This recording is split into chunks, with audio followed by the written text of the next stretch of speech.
যেমনটা বলেন, আমি নাসিরউদ্দিন পাটোয়ারি কে চিনি না, এখন পর্যন্ত চিনি না, টেলিভিশনে দেখি, কোনদিনই চিনি। ছেলেপেলেরা সাথে কথা বল, ওর বাড়ি হইলো হাজীগঞ্জ, শাহরাস্তে একটা এমপি সিট আছে, ওই সিটে আমি ওই এলাকার উপজেলা চেয়ারম্যানকে জিজ্ঞাসা করছি, ওই এলাকার এমপি হইলো রফিকুল ইসলাম বীরুত্তম।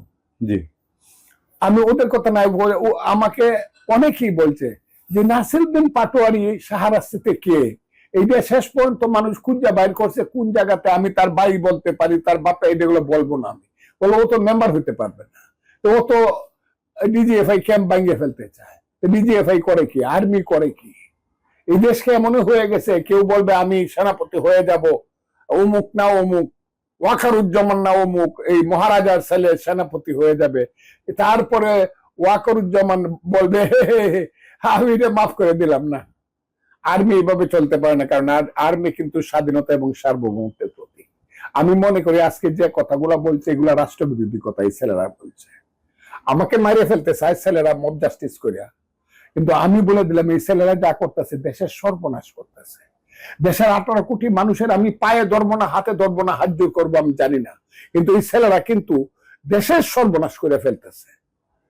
আসসালামু আলাইকুম, আপনাদের সঙ্গে আমি আতিক রহমান পূর্ণিয়া। আপনারা জানেন যে দেশের রাজনীতি এবং নির্বাচনে আমরা প্রতিনিয়ত দেশের রাজনৈতিক বিশ্লেষক, রাজনীতিবিদ সবার কাছে জানতে চাই যে নির্বাচন নিয়ে একটি অনিশ্চয়তা, এই অনিশ্চয়তা কেন?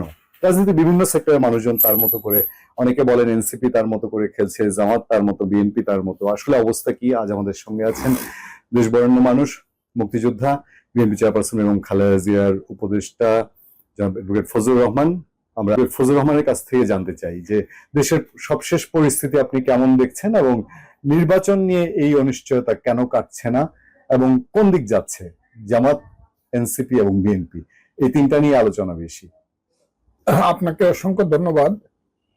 নির্বাচন নিয়ে অনিশ্চয়তা কাটবে না এই কারণে, সুস্পষ্ট ভাবে যদি বলতে হয় তা আগে বুঝতে হবে আমাদের যিনি প্রধান উপদেষ্টা জনাব অধ্যাপক মোহাম্মদ ইউনূস সাহেব, উনি নির্বাচনটা চান কিনা।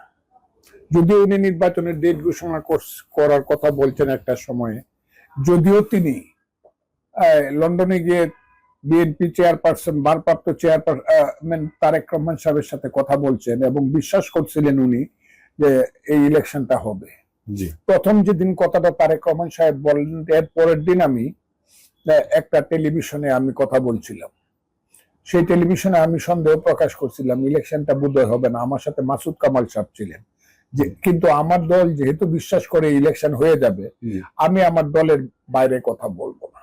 কিন্তু একদিন সময় আসবে যখন তারেক রহমান সাহেব নিজেই বুঝতে পারবে যে ইউনূস সাহেব তার সাথে যে কথাটা বলছে সমস্ত ব্যাপারটা ইউনূস সাহেবের হাতে নয়, অথবা ইচ্ছাটাও ইউনূস সাহেবের এইরকম না।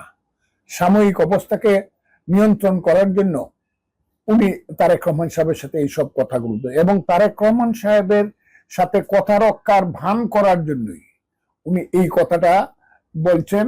5ই আগস্ট রাত 8টা 20 বক্তৃতায় যে ইলেকশন হবে ফেব্রুয়ারির প্রথম সপ্তাহে, এটা বলছেন। এটা আমার মনে হয় যদি ইউনূস সাহেব ইলেকশন দিতে চায়, রিয়েলি মিন করে, এখন এই মুহূর্তে বলুক, যারা ইলেকশন নিয়ে হসপস কথা বলতেছেন, এইসব কথা, ওইসব কথা, সব কথা শেষ করেই আমি নির্বাচন কমিশনকে নির্দেশ দিছি বা আমি তাদেরকে অনুরোধ করছি ইলেকশনটা অত তারিখে করার জন্য, এবং দ্রুত নির্বাচনের ডেট ঘোষণা করবে। আমি এবং আমরা, আমার সরকার তার সাথে থাকবে, এবং সবাইকে বলবো নির্বাচনে আসেন, এবং নির্বাচন নিয়ে আমরা আর কোনো ব্যতিক্রম ধর্মী কথা শুনতে চাই না। এই কথাটা যেদিন তারা বলবেন ইউনূস সাহেব, সেই দিন আমি বুঝবো যে ইলেকশনটা করা